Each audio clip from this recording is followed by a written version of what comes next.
Tales from the edge of the internet and the reality.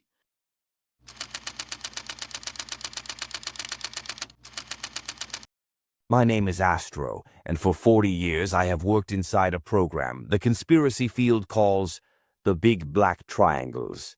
That is correct. Those supermassive UFOs seen over cities worldwide with regularity that seems to defy a common, sensible mission purpose.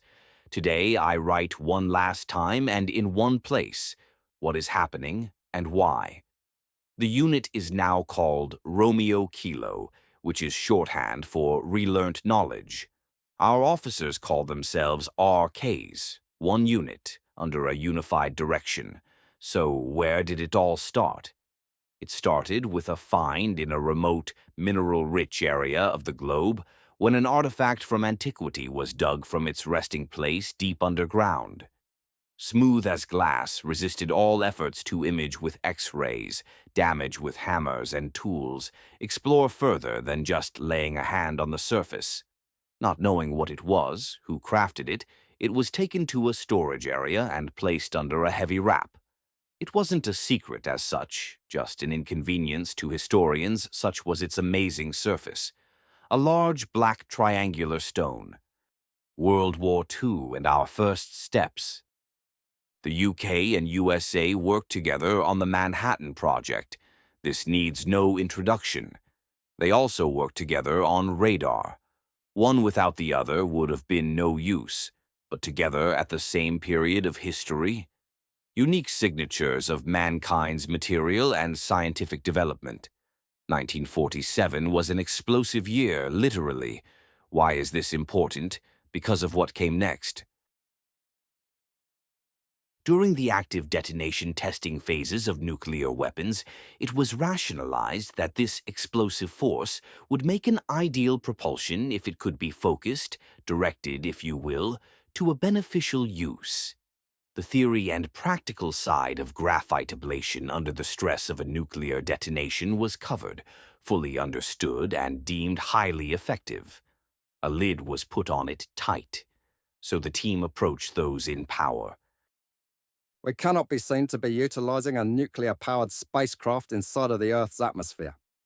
The political storm from other nations under the flight path alone would close us down.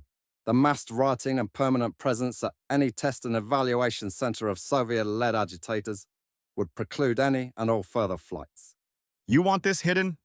Hide what? The conversation that started the entire effort of clandestine research and development of Project Gateway.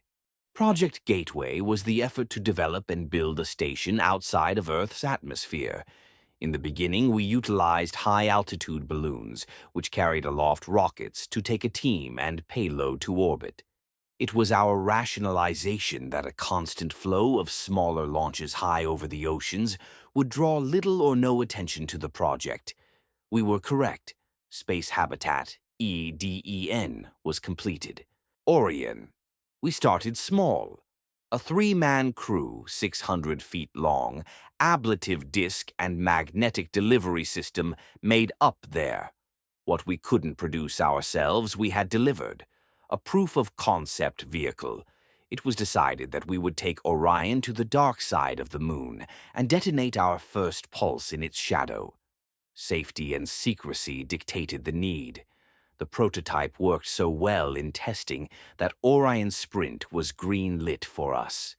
1,800 yards long, 14 crew members, disc grown, milled, polished and perfected all off-world. From her first to 33rd flight, she performed faultlessly. Her 34th mission was a full-speed sprint to the Oort cloud and beyond. Away she went, fully fueled, fully equipped. 18 months she was gone. Orion Sprint exploration teams were born.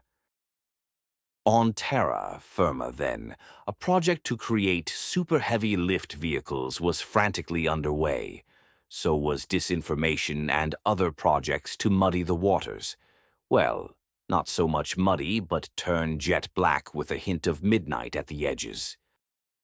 Thanks for watching part 1 of this real story posted to the above top secret forum as non-fiction.